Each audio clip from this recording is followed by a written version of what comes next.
Welcome to the Multi-3 Vodcast/podcast. My name is Suhan. I'm John. I'm Naz. This week we're talking about true colors. What does that really mean? There are different colors in Magic. Lots of different things to talk about here. Bring you some news. Get ready for our next episode.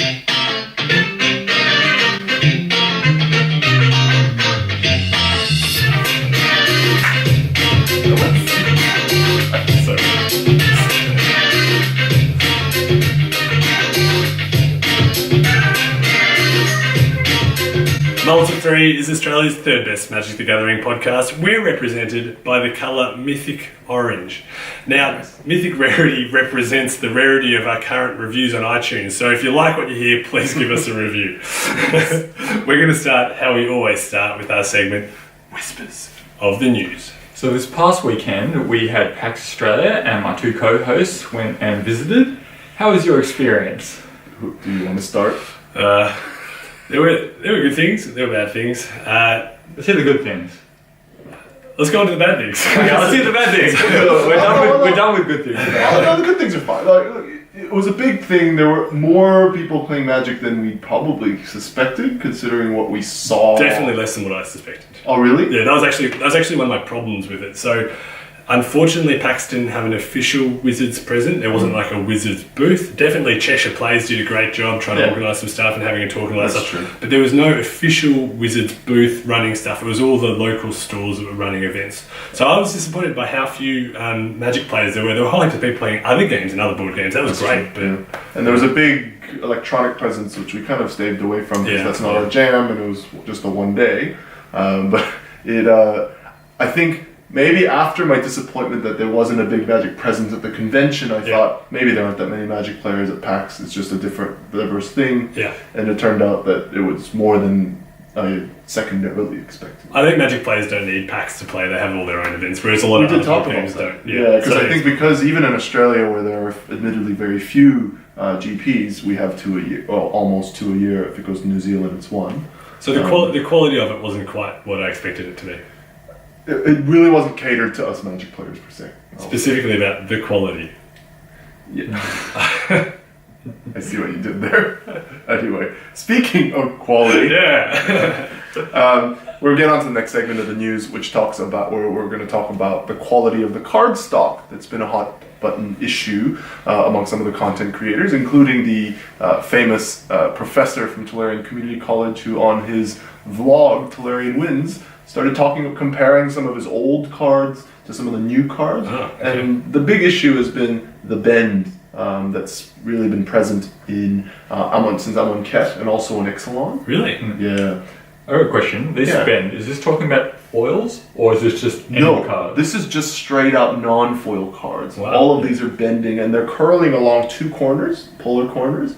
You see some of those things, people taking pictures of the differences. It's been pretty... And do we think this is because the cards are thinner? Is that the idea? Or... There was a Reddit thread where some enterprising individual took calipers with some degree of measurement and tried to measure thickness. I don't think there was an appreciable difference, but I think there was some general consensus that even less than a few months after you crack open a pack with very limited use, there's significant curling. I must admit, I've noticed there has been differences in certain products, like not the main sets like ixalan and Amonkhet and stuff, but the stuff like Eternal Masters. And I think it was Conspiracy was the one that was really noticeable for me, where the card just felt different to like what I would say a normal Magic card is. Interesting. This is really unsettling because the quality of Magic has always been really high, and that's something that keeps us all coming back. And talking about normal Magic cards, I know in some of our reviews of Ixalan, I said things about the double-sided cards that they didn't look like real Magic cards to me, so maybe they're not real Magic cards. Maybe, but let's move on. We're going to have a bit of a talk about the formats and what's been happening, because there's been a lot of news. We've been away for a while. And to start off talking about Standard, we have our very own stock Standard Suhan. I will not ignore that side-handed comment about my bland deck building styles, but that's okay, because Standard has been very exciting. I know it's not a format that you gentlemen appreciate as much as I do. I like dinosaurs. Dinosaurs are great. Interestingly, the dinosaurs haven't been as prominent a presence in Standard. What's happened is there's been a great diversity of archetypes and things that have come out because of the diversity of mechanics. It is a pretty large block that's going to go for a couple of years, so there's more buzz about it as well. Interestingly, Teamer Energy, which is a high-performing deck from the previous standard, is actually on top of the high-level play scene, and so is Ramanat Red, with the addition of Lightning Strike, has gotten more efficient, and with the removal of Grasp of Darkness has created a monster out of Hazoret. But at the same time, there's a whole plethora of monument decks that have come out that go wide, token decks that have come out because of vampires being prominent, all these combo decks using unusual combinations of cards. There's one with the dagger that gives tokens that punishes you with that card, the curse, Trespasser's Curse, and then just combos out. I think it was on Goldfish. Cool. It's very exciting. It seems like it's in a pretty good spot. I think so. Especially compared to like the last 3 years where Standard has been in the dumps, you'd have to say, and it definitely seems like it's... I would say the last 6 to 12 months have been a gradual boom for Standard, and it should hold hopefully right into Rivals, and then we'll see in the next couple of years when it rotates again. So talking about formats that are doing well, we've got Mike on Modern. So Modern, there's been a lot of talk about Modern, and you could say Magic Mike, couldn't you? There's been a lot of talk about Modern, and people were really worried about Death's Shadow, and I know from playing at our local store that there's been a lot of Death's Shadow decks. I've got something to say about that. One of the reasons I think Death's Shadow gets a lot of play, not it's only really good, it's also very fun to play. It definitely feels like, I know a lot of legacy players say that deck looks sweet, I'd love to play that deck. So maybe that has something to do with it. Well, there's something that's changing all the time based on this leftover. Well, there's this incremental change, and you're playing on the knife's edge. It's not dissimilar to the fun. Mill's fun because it's unusual, and driving your life total down is unusual, so it's fun. So I can understand that, and I can also understand why people might want it to be banned because it's very powerful. However, at a recent SCG Modern Classic Washington, there was a top 8. We just had a look at it. Not a single Death Shadow deck. The deck that came number 1 was a 5-color humans deck. So that says that the meta's pretty kicking and alive. Yeah. So wasn't there top 8? It was 8 completely different decks. Yeah, and none of them Death Shadow. And Modern, we've played Modern recently, even at our local store, and the diversity is good. The power levels, doesn't stand out, obscenely. Maybe it's just our local meta, but seems to be pretty good. It seems like Modern's in a pretty good spot. How's Legacy? Let's get the alliteration going with John with Jegacy.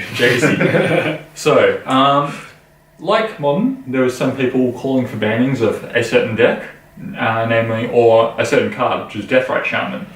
I like my Deathrite Shaman, and I'm not on the banned Deathrite Shaman boat. But there was also a pretty big paper tournament. There was a couple of them. There's Eternal Weekend for America. That was a week ago or 2 weeks ago, and then last weekend there was a SCG Legacy, and these are some of my favourite events. The coverage for them on YouTube is fantastic. It's like some of my favourite videos to watch on YouTube. I didn't realise that. I haven't been watching much of SCG, so I'll definitely hop on that because I watch a lot. But anyway, talking about Deathrite Shaman and mainly 4-color control, which has been dominating the online meta. The online meta in Legacy has always been quite different to paper, and it really showed. The top 32 in Legacy had no 4-color control, which is very unusual. And it's not just What's the difference? What some people thought, maybe they weren't playing it, but a lot of first-hand accounts on Reddit and stuff were saying no. People played a lot of against 4-color control a lot in the first day or so. It just didn't do very well. Maybe people were prepared for it; they know how to play against it. Also, I think 4-color control works way better when you know the certain metagame, and the online is kind of like reduced due to certain cards not being there and just certain players playing the same deck. So anyway, Legacy is in a really good spot. There's a ton of different decks. I guess that good spot might be represented by the ban list changes recently. Do you want to tell us about that, John? Yeah, so in light of Death Shadow and Deathrite Shaman not getting banned, nothing got banned. And that's the ban list changes. We're done. It's good. I guess things are steady. The boat's steady across most major fronts. Something that isn't steady is we've had a couple of spoilers. No one expected these to come out so early. The next set, Rivals of Ixalan, isn't due out until mid-January or late January. And we've actually already had 2 spoilers, and they're really exciting. Do you want to tell us about one of them? So the first one is a reprint of a Merfolk. Its name is Silvergill Adept. It's a 2-cost 2/1. and it has an additional cost. As you cast it, you may either reveal a merfolk or pay 3. Yeah. So it could be a 5 cost. Yeah. But the reason it is good is because when it comes into play, it draws a card. Cantrips. So this is quite good in Legacy and Modern Merfolk, mainly because they both play Aether Vials, so you don't have to pay that extra 3. Aether Vial is huge. It's a big one. And just like most tribal decks, especially elves, the merfolk or the tribal card that draws you another card, which could draw you another tribal card, is quite important. So it's an important part of the tribal deck. It's straight up good magic. It's no card disadvantage. You just get a card. That's just straight up 0 for 1. So talking about standard, which is getting put into, Merfolk isn't really a deck at the moment in standard. And this is a step in the right direction for Merfolk being good. Probably needs a little bit more, but it's definitely a great Merfolk card. It's got some pieces, man. It's got legs. It's been proven to be a good card. So speaking about standard, there's also another spoiler that's released. It's a big old dinosaur. His name is Gulta, Primal Hunger. His creature type is cool, Elder Dinosaur. He's a legend. He's a 12/12 for 12. You might be thinking, we're never going to get that out. Hold on. Because he has an ability that you reduce his casting cost by the power of the creatures you have on the board. So that can be huge. And with dinosaurs, there's a lot of ways to get high power or even drop multiple dinosaurs with one play. So this isn't going to be too hard to get out, so it should be a bit of fun. there's one dinosaur in particular, I can't remember its name, it has Alpha in its name. Regisaur. Alpha. That seems quite good with this Elder Delta. Not If Dragon, you Elder get Dinosaur. Reggie down, it's 7 power on the board, and so you can play it for 5. Which you And it gives him haste. And haste. Hey, 12 power haste. 12 Trample. Trample haste. Wow. That's Talking a- about curving that's a out, big that number. seems pretty good. Not to Dinosaurs mention, are you good. got, I think it's called Odepec Huntmaster that gives things haste anyway, and then reduces cost. Crazy stuff. Having said that, your mulligans might not be too good. Sure. Okay. So, on to the mulligan. Shall we go on to? As we do every week, this is our main topic. We're going to dig into our deck with, as our video viewers can Talk about see, them later. our new sleeves. So, here we go. We're going to give it a quick little shuffle. First potential topic. Which sleeves are the best color? Red goes faster. Okay, must be red. I think we should mulligan that. I don't think there's too much more to Not talk so much. Okay, next one. Let's see. Color racism in tabletop game. put that away. Oh, we can't do that here. We're very multicultural.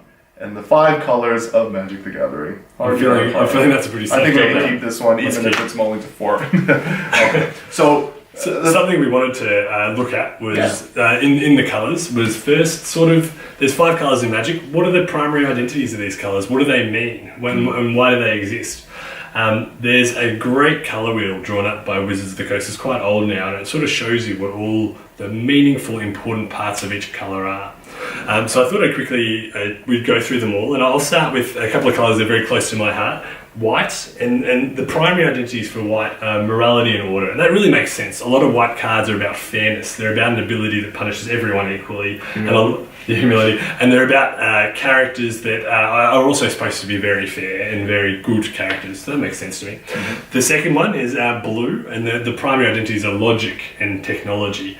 This also makes sense. Sugan rolls his eyes. Blue is all about sort of controlling things, using special abilities that the other colours don't have access to, and using that to its advantage. They also have very, there's a lot of artifact focused blue effects. Yeah. that's true. Yeah. I'll describe a couple of things for a couple more colors. Black are the key words and themes there are awesomeness and winning. I don't think that's right. Awesome winning. It's true. Charlie Sheen right this. It's actually parasitism Yeah, and amorality. that sounds right. So Charlie Sheen wouldn't be a black guy. That essentially is the same thing. That's not animation comment. In red, the 2 keywords that we wanted to kind of touch on are chaos and impulse. So those are the words that are presented. John, you want to take us home? Green is all about instinct and interdependence. What's interdependence? It's about like having like a synergy between what you think about the nature, the land, and the creatures in it. So if you think about like a forest, what lives in there, so you've got the ecosystem, etc. That's the interdependence. I still struggle with that. I feel like Okay, That so doesn't you got- sound like anything. Okay, you've got a bunch of elves. sound They're very awesome. one-on-ones. got it. When you have a lot of them, they do things together. Okay, They're I'm with you. dependent. I'm with you. Let's move on to the secondary identities. These are a little bit harder, so I thought I'd test my two co-casters let's do here this. with a few curveballs to see if they can figure out what they're feeling. I'm covering my, I'm my not notes looking. here. I'm too blind to see. We this. don't actually know the Now, answers. which colour would the secondary identity freedom correspond to? Ooh, Freedom. I think this is a red one. Red, what do you reckon? You know what? Now that you mention it, probably so. But I'll say blue for the sake of argument. It's red. Yeah. that Yeah. makes I was sense. thinking either black makes or sense. red. Yeah, so John's 1, Suhan's 0. Oh, we're scoring now. Let's go. Yeah, Oh, okay. Well, let's just Naivety. Being naive. What would that be? naivety. Yeah. Ooh, You go first. Told you these are hard. naivety. I would go for blue.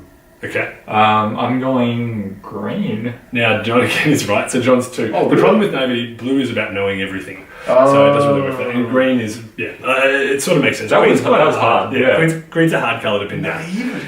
Okay, let's go to the next one. What's Behind. paranoia? Which one would paranoia be? Black. Suhan, that's John's shot from the hip on that Oh, one. actually, no, I think I'm wrong. Paranoia. Let's think about it. I'm not very good at this game. You can pass. I'm not gonna Pick a pass. colour, pick a colour, pick a colour. Does it have to be a different color? No, it doesn't. No, Because yeah. I'm wrong. Oh, I'm gonna go blue again. Blue. Okay, no, Yes! John's right. Oh, So it's John's black. on 3. So paranoia, a lot of what black does is driven by, I think it's fear that others are going to do something to it. So That's absolutely true. Yeah. That Okay. makes Okay, it's so roll to 3-0. I win. Pretty sure you win. 2 more. No. What's 3-0? What's I'm rolled to 3. Okay, 3-0. you win. What's uncreative? Uncreative. Let's move on. White. And another good one. Omnipotence. Omnipotence is No, it's black. man. Yeah, it's black. Oh, you would man. think it would be. Anyway, let's, I got the last question out. let's talk about some colour mechanics. Sure. Yeah. Oh, yeah. So in Magic, there's what we call mechanics, so flying, trample, etc. What happens with the colours is they tend to have certain mechanics mostly in that colour. Yes. So when you think about drawing a card, it's mostly in blue. But Yeah. you can see it in black, and these days green. Green, yeah. So things like flying is mainly blue, sometimes in white, Yeah. etc. So that's what the colour mechanics. So being a certain colour kind of like restricts where certain things can go. Like you rarely see green flying creatures. There's like 5 in total in all of Magic. And each sort of those mechanics has a primary, secondary, or tertiary that fits in somewhere amongst those things. Yeah, that's a really good point. And there was something else we wanted to talk about how colours affect our personalities, Suhan. Well, we did want to talk about that, didn't we? I was kind of pass it over to you, but it was more about how if we ever look on our social media websites, you will notice that commonly our faces are wonderfully plastered onto some cards. They are often with me on Rakdos cards in red and black, And they're all Naz on on white and blue cards, and then John on red and green on Gruul, which are the guilds from originally on Ravnica and Return to Ravnica. Yeah. Naz, you want to kind of dig into these individual colors for us? Yeah, See so- what the personalities represent? We've branched out a little bit from that at the moment, and our current picture is representing ixalan because we wanted to be festive. This is and- true. End of the season. But yeah, a little while ago when we first started playing Magic, we were thinking about what decks we like to play the most. So it was sort of about play style, but then we went a step further and we started thinking about which colours suited our personalities the most. And we found for most of us a balance of 2 colours sort of worked. And in Magic, there are many cards that have multiple colours. Some have 2, some have 3. And it basically, they take those attributes from each of the colours and pull them together. And it actually creates a whole new sort of style, which might have special abilities that don't belong to the separate colours. So when we talked about that, I kind of fall in this very sort of boring colour personality of Azorius, which is blue-white. I'm very stern, I have lots of rules, I stick by them, and I'm very slow and I spend a lot of time thinking about things. So it really defines me to a T. I don't need any other colour to explain who I am. I am Azorius. Suhan, on the other hand, Is the best because I am indeed red and black, and as we talked about, black represents excellence and winning. It doesn't, but what he's a parasite, is what he's trying to say. I tend to be in the personality kind of cluster of just live and let things happen the way they happen, and whoever wins, that's fine, whatever, they win. Of As course long they as should it's you. win. As long as it's me. me. By It's any me. means. Yeah. Not by any means. Oh, well, no.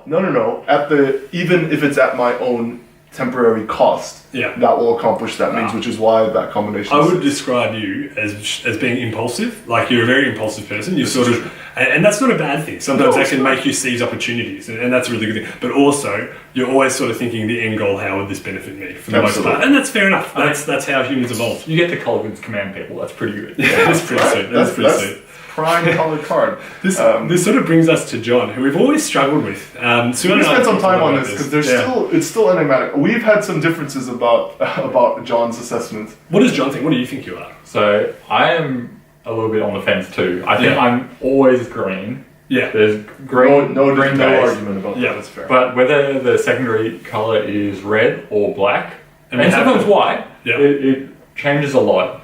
It's kind of telling. I like decks that play those four colors, especially green-based decks that play those four colors. Something funny is, so we've always said John was Gruel because it's sort of the nicest combination. And Suhan and I were talking by ourselves the other day, and Suhan was like, I think he's got a bit of black in him. And I was like, I don't know how he's going to take that. So I kind of like that you came up with that then, because that kind of says we're on the right path. Because my assessments are always right. Yeah. But I guess think it's all the death right charm. Don't ban me. The other thing to add is because we all have a little bit of everything, I think that's normal. I think honestly, everyone probably can identify that they have a little bit of everything. Agreed. Yeah, That's fine. I mean, with all every personality cluster, whatever thing you want to talk about, it boils down to everyone has a bit of different dimensions, but some are more prominent at different times. I have no black situations in it. You have no black because I'm like a really nice guy. Yeah. Except you have legacy deck in every deck you play. That's true. What's that? This is our new jam. What is the deal with this really awesome playmat? Right way around, John. Yeah, I'll get it. So for the listeners who can't hear, we are showing to the viewers a lovely Malta 3 playmat. It has a Malta 3 Mythic Orange logo in the center. It has a lovely Malta 3 Mythic Orange border around the edges. It's black all through the center. That was a request by John. Faded. And it looks very good. And it's faded. It has a gradient. And it also has logos and our tags down the side. We put a lot of effort into this. It may have been made on PowerPoint, but don't take that as it being a half-bummed job. We're pretty happy with it. Oh, and while we have it up, maybe remind you that you can follow us on Facebook at Malta3, on Twitter at Malta3, on YouTube at Malta3, and also on iTunes. Please don't forget to like, review, subscribe, or to just reply and send a comment to us and find us on these relevant social media outlets. But for now, I'll check out these awesome sleeves. As we go, we also have some awesome sleeves. I'll be putting details of these up on Facebook and Twitter, and I'll put the pictures so that you too, with instructions, can own these. All you have to do is go to Inked Gaming's website. I'll put all this up there. Use the picture, and you can own some lovely Malta 3 sleeves or a lovely Malta 3 playmat. So, talking about sleeves and playmats, I really love changing my sleeve colours. So all the time. Yeah, and I really feel it represents me. Yeah. And I'd like to remind everyone, especially our Melbourne viewers, that in 2 weeks, or 2 weeks and a couple of days, we've got the big Thursday, the 104th Thursday Magic. Details on Facebook. I think all of us are going to rock up with second anniversary Legacy. Represent John and Legacy. There is confirmed prizes, so I think there's a Tundra first place, and there'll be more coming, I assume. So for Melbourne viewers, check it out. It's an increased admission of $15, but it's going to be a great night. Let's do it. All right, anyway, and that's our show. We'll see you guys next time. Goodbye.